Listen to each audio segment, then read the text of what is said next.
Hello दोस्तों, नमस्कार। आपका हमारे यूट्यूब परिवार में हार्दिक अभिनंदन है। दोस्तों, इस वीडियो में हम रस सिद्धांत पर चर्चा करने वाले हैं। रस सिद्धांत भारतीय काव्य शास्त्र का प्राचीनतम सिद्धांत माना जाता है। दोस्तों, आपको हमारी वीडियो कैसी लग रही है, प्लीज़ वीडियो को लाइक शेयर सब्सक्राइब करो। कमेंट्स के माध्यम से बताओ कि आपको हमारे नोट्स कैसे लग रहे हैं। तो रस सिद्धांत प्राचीनतम सिद्धांतों में से है। प्राचीनतम सिद्धांत में इसका नाम लिया जाता है और इसके प्रवर्तक आचार्य थे भरत मुनि, जिन्होंने नाट्य शास्त्र लिखा और भारतीय काव्य शास्त्र में उसे पंचम वेद के नाम से जाना जाता है। पिछली वीडियो में दोस्तों हमने इस बारे में विस्तृत रूप से चर्चा भी कर चुके हैं। इन्होंने देखिए रस सूत्र क्या दिया था। विभाव अनुभाव व्याभिचारी संयोगादर्श निष्पत्ति।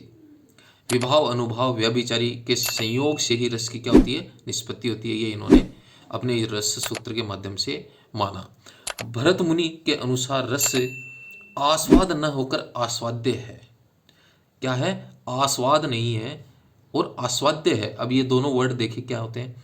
खाने पीने की चीज़ें मुंह में पड़ने पर उसमें जीभ को होने वाला जो अनुभव, जो मज़ा, जो स्वाद आता है, उसको क्या बोलता है? आस्वाद, यानी स्वाद आ गया। और आस्वाद्य क्या होता है? आस्वाद्य ये होता है खाद्य। आस्वाद्य है ना, तो खाद्य पदार्थ से मिलने वाली रस की अनुभूति होती है। रस की अनुभूति प्राप्त होगी और आनंद, अनुभव और मज़ा, स्वाद किस में आएगा? आस्वाद में आएगा। आस्वाद्य होता है, रस की अनुभूति होती है। ये दोनों अलग अलग वर्ड हैं। तो भरत मुनि ने आस्वाद नहीं माना, आस्वाद्य माना है।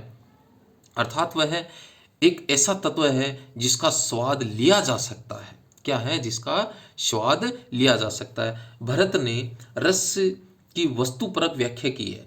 बहुत ही महत्वपूर्ण प्रश्न है दोस्तों ये, कि रस की इन्होंने क्या की? वस्तुपरक व्याख्या की है। जिस प्रकार स्वस्थ चित्त वाला व्यक्ति ही भोज्य पदार्थों का आस्वाद ले सकता है, उसी प्रकार सहृदय ही रस का आस्वादन कर सकता है। ये इन्होंने माना। क्या माना उन्होंने?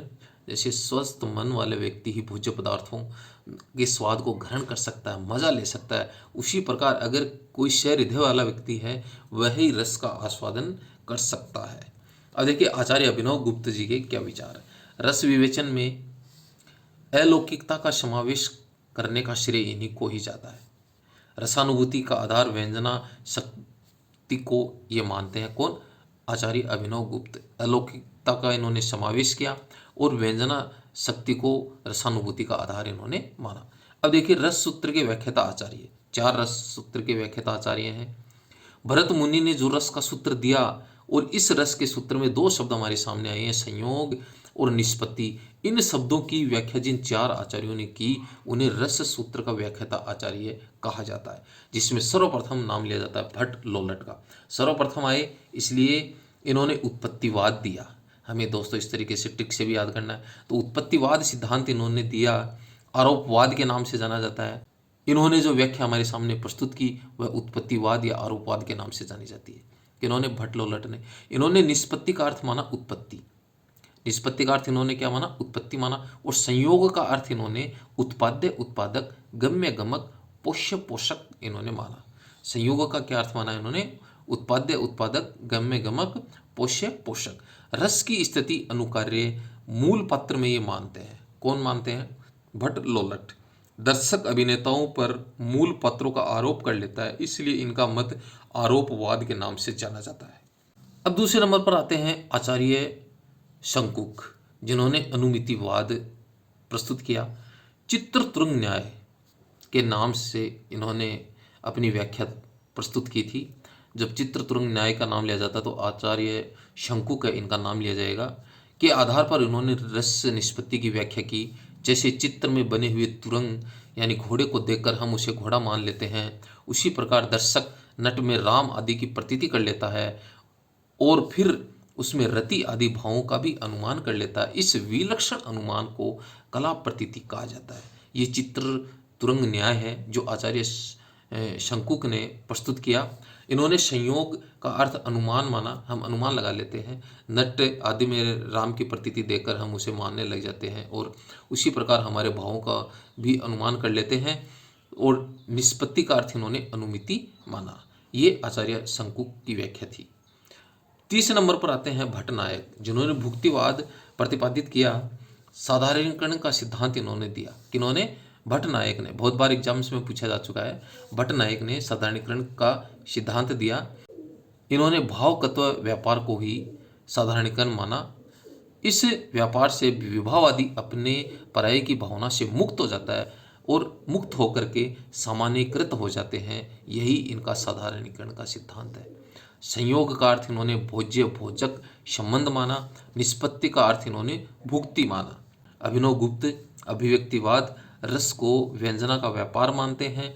जैसे जल के छींटे देने से मिट्टी में व्याप्त जो गंध है वो आने लग जाती है, उसी प्रकार शहर हृदय में वासना रूप में निरंतर विद्यमान जो स्थायी भाव हैं वो विभावादि के संयोग से अभिव्यक्त हो जाते हैं। ये इनकी महत्वपूर्ण बात है कि हमारे शहर हृदय में वासना के रूप में जो स्थायी भाव विद्यमान होते हैं और वो विभावादि के संयोग से अभिव्यक्त होते हैं और रस रूप में परिणत हो जाते हैं। यह अभिनव गुप्त जी ने प्रतिपादित किया। अभिव्यक्तिवाद के माध्यम से रस की सत्ता आत्मगत मानते हैं। रस शहर हृदय सामाजिक के हृदय में व्याप्त होता है। संयोग का अर्थ इन्होंने देखे दोस्तों क्या माना, व्यंग्य व्यंजक संबंध, और निष्पत्ति का अर्थ इन्होंने अभिव्यक्ति माना। अब रस की विशेषताएं आचार्य विश्वनाथ जी के अनुसार कि रस क्या है। रस आस्वाद रूप है, आस्वाद्य नहीं है। रस क्या है, आस्वाद रूप है, आस्वाद्य नहीं है। रस की उत्पत्ति सतोगुण के उद्रेक से होती है। यह आचार्य विश्वनाथ जी के अनुसार हम रस की विशेषताएं पढ़ रहे हैं, जो बार बार एग्जाम्स में पूछी जाती हैं।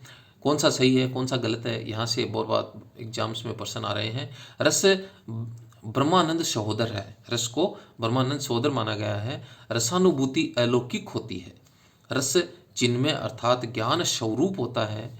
रस स्व प्रकाशानंद है। रस अखंड है। रस की अनुभूति तन्मयता की स्थिति में होती है। रस लोकोत्तर चमत्कार है। रस को वेदांतर शून्य भी कहा जाता है। प्लीज़ दोस्तों, हमारी वीडियो आपको कैसी लगी, प्लीज़ वीडियो को लाइक शेयर सब्सक्राइब और कमेंट्स के माध्यम से बताएं कि आपको हमारी वीडियो कैसी लग रही है।